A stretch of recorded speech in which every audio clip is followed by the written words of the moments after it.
We're going to be talking about harvesting mobile microslang and what that means in the current context of mobile applications and sentiment analysis. Microslang has been a look at the dialects involved in doing sentiment analysis for some time. But I think the question here is, when you really look under the hood at mobile and what that means for content, whether that's textual content or other types of content, does it really represent another dialect? And if so, how do we get at that? What can we do with it?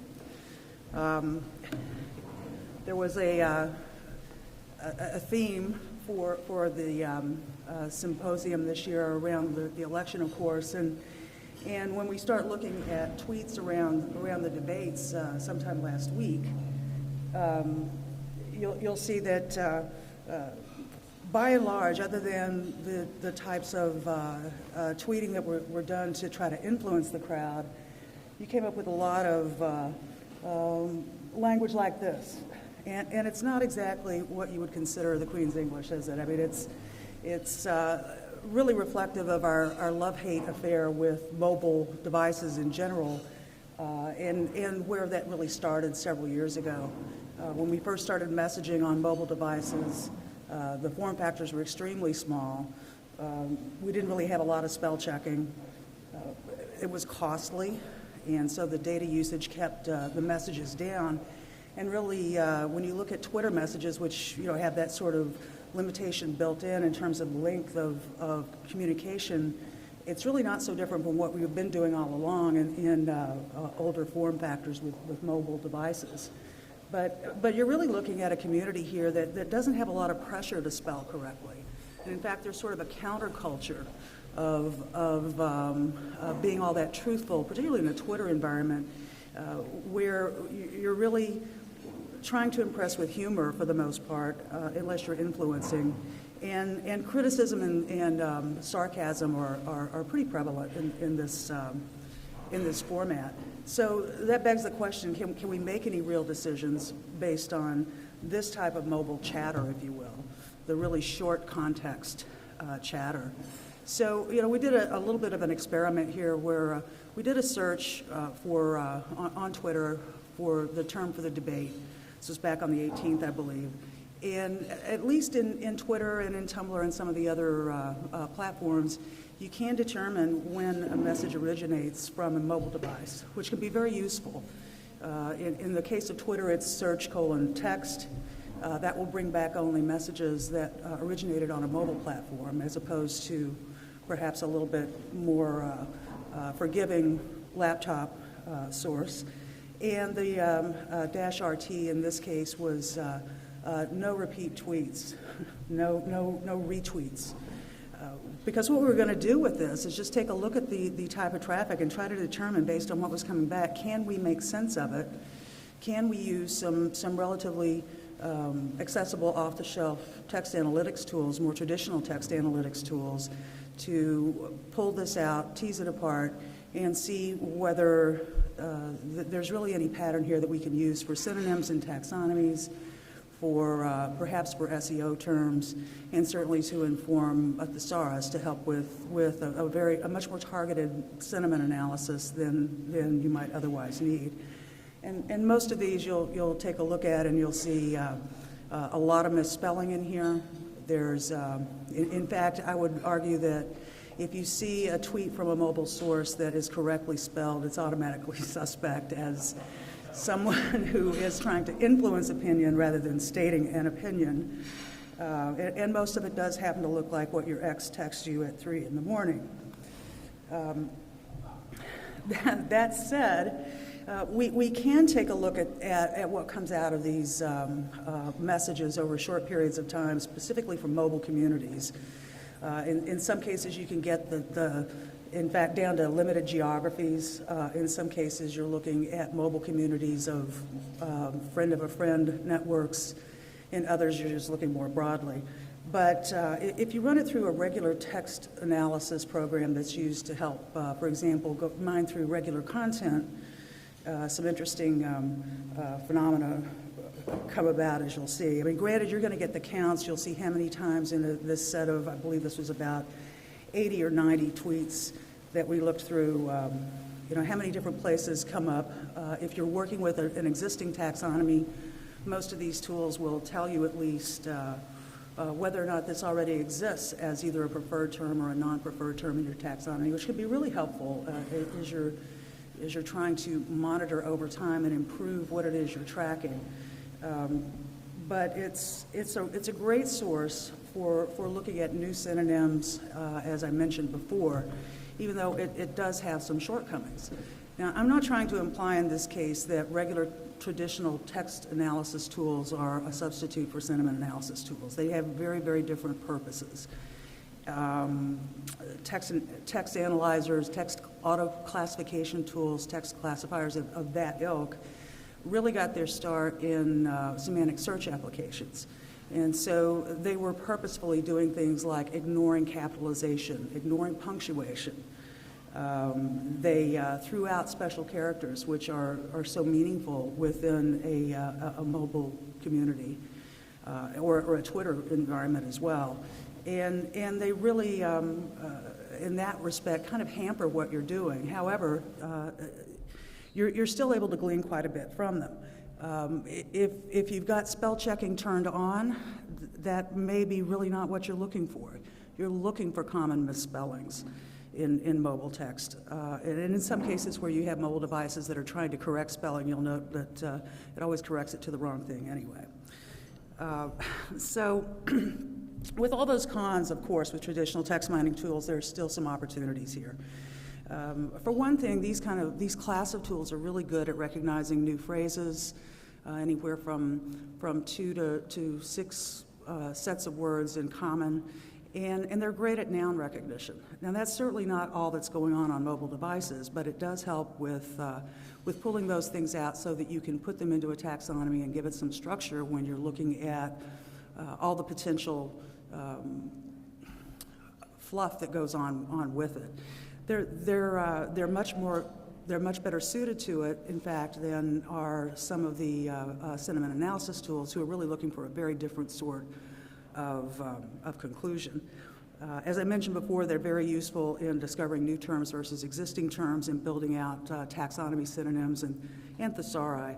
But importantly, this is just one tool in your arsenal, and it can be very useful to run these both before running sentiment analysis as well as after running all of this text through a sentiment analyzer, just to see what the differences are and whether you're coming up with anything different. So that's sort of the history of text in mobile. But what about collecting other signals? I mean, the mobile environment really gives us much more of an opportunity to control what's going on with our signal detection. For one thing, consider Facebook announced back in, I think it was June of this year, that they were supplying for application developers for mobile a hidden like. And what this essentially meant was that instead of just the regular Facebook like, as a mobile application developer, you could build your own like and sort of hide it in the mobile app. Quoting Sarah Perez here from TechCrunch, it's like really, really allowing developers not quite so much a sneaky way of embedding this, but really weaving it into the fabric of what a mobile experience could be like. And a lot of people don't really know necessarily that that's what they're doing if they select a heart or whatever else the developer decides to put in there. But it's certainly, you can envision as people interact with images, with mobile apps that don't use as much text anymore, that they really want a way in which they can communicate their likes, dislikes, sentiments, and you've got a really rich arsenal now to build these up. She posits that this is, of course, going to be used to market to us on which vacations we should take, depending on what we've liked in terms of a travel photo. But certainly it gives a lot of credence to ourselves as developers to really build mobile applications that are already aware of how to embed sentiment analysis into the app itself, so that we're not as after the fact chasing down what people actually intended and meant.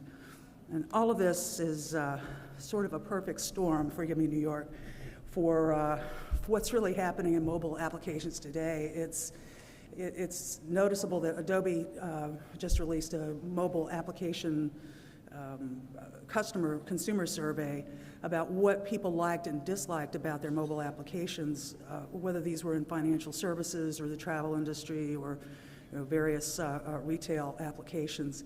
By and large, they were pretty happy with search. What they wanted more of, though, was better navigation, quicker navigation to the content they were looking for, and much more in terms of visual assets. They want this to be a visual experience, and as our smartphones get smarter and we get into iPads and tablets, and we're able to do so much more with imagery and photography, that's really where the market has been going in terms of both how mobile applications themselves are constructed, but also how people are sharing and communicating with each other. So that gives rise to a sort of controversial question at a text analytics and sentiment analysis conference, and that is whether or not texting is really becoming passé. If we don't start looking at imagery as a source of sentiment analysis, we may find ourselves a year or two down the road being left pretty far behind. One of the things that really has sparked this interest is, again, mobile devices now you're able to share imagery, you're able to repost, retag other images either from brand content or from your own or from your friends. And as a rise in sites like Pinterest and Tumblr and the availability of Instagram, these are really trends to watch in mobile communities, and it tends to be where it's going. We're still faced as sentiment analyzers and as taxonomists and taggers with all of the problems that are inherent with digital asset management applications. How do you say that a particular image is it funny, is it humorous, is it satire, is it something else? We face these every day. We go in and try to build internal applications for businesses, but it is very much a different sort of feel to it when it comes to sentiment analysis. Now, sure, you've got other cues, like if they've decided to, they will tag it with folksonomy or they've written up a caption, and certainly you want to keep aware of those. But I think one of the things that really interested me was that I subscribe to Business of Fashion daily. It's one of those guilty pleasures where occasionally I'll actually run across something of business interest, but I'm able to read that pretty much every day. And just last week, Nick Worcester, who's the Vice President of Brand Trend and Design at JCPenney, was quoted as having said that Tumblr, the Fancy, and Pinterest are all really going to change how we look at things. And he means in retail and in fashion trends and in buying trends. On the design side, as someone was saying earlier, but really on how retailers are thinking about stocking those shelves prior to a season or a new lineup. He's really interested in how publishing and retail might work together. So this is a menswear guy who's not particularly a taxonomist, but he's going out and looking at Pinterest, and he's an active Tumblr user himself. And I was curious as to what is it that he's actually seeing out there. Now, this set of images here these are just done by people who are just pinning up anything on Pinterest in this case. Some of them actually get reposted, some of them wind up with commentary, but pretty much this is a browse as you go sort of interface if Nick is using it the way I think he's using. You go over to Tumblr, however, which is much more interesting in a way, and these are blogs that are set up, but a lot of the content on Tumblr are images like this.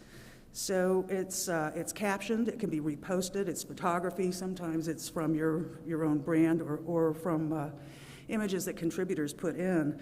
But you've got to detect, you can detect even on these images whether or not these came from mobile sources or from somewhere else. So I suspect with all the cameras embedded in our phones and AR coming to fruition, and as much as retailing is now very much hyper shopping, where you're right in front of an object before you buy it, this is probably the next big frontier here. What does that say about doing sentiment analysis over it? Well, one of the things we could look toward in the future is really classifying by image similarity. Certainly a lot of facial recognition software has been used to help do search for like images of people. So in some cases you might be doing select this photo and it's of Obama or something, and now it'll go out and find other pictures of Obama, and you can narrow them down. I think what's perhaps more interesting beyond the facial recognition, though, which has been out there for quite a while, are these other types of similarity. This one happens to be from a company called Imprezio. And if you can't read it here, you type in a word, it will come back with all kinds of different pictures that might have that word tagged with it. From there, you select which one or two really are closest to what it is you're looking for, and now you can reiteratively search again, and it comes back and pretty much gives you a whole host of information that's back in your face that looks very, very similar to what you had before. Now, you can imagine using this as a retailer, surfing through Tumblr images and wanting to see what other menswear items were pinned out there or reposted. So I think there's a lot of room in here for looking at sentiment that's not necessarily text-related and that we kind of have to get on the bandwagon with. Of course, there is the next sentiment analysis frontier, which is, can we really recognize brand versus satire in an image versus what's in the text and caption? I'm sure AstraZeneca here might be less than happy if they really realize that the caption here has very little to do with what's in the photo. And this is, very funny if you're not AstraZeneca, but it does show you that there's a lot of work that we can be doing in trying to understand what is a sentiment that's really embedded in an image versus whether or not that's really what's being said in the caption. And it's probably, the next piece here. I mean, certainly you can view that all press is good press, and in some respects you do want that.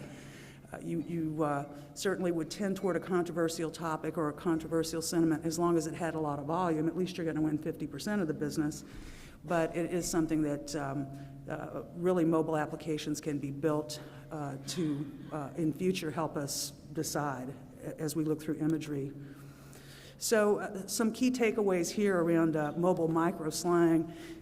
First of all, using text mining really to understand whether or not your community, the people you're targeting, do have their own micro slang involved, whether it's mobile versus some other message. And that'll really help you build out and supplement your everything from search engine optimization terms in your websites and along with your brand, as well as, of course, building out taxonomies to look at sentiment analysis data as it comes back, and really bolstering the thesaurus itself so you get a better match. You can't ignore the cues, the hidden likes, everything new that we're about in the new mobile application on the development side, where you're really able to embed so much more of those signals. And you're really pre-building it for easy interaction. It's estimated that probably 99% of the people who are using mobile phones really aren't content creators, but if you give them an easy way to interact with your mobile app, they will tell you what they're thinking because you've made it easy for them to share that with you. And then finally, you really need to keep an eye on the future of sentiment expressed as shared digital imagery and all that implies. There's a lot of mobile trend spotting going on right now.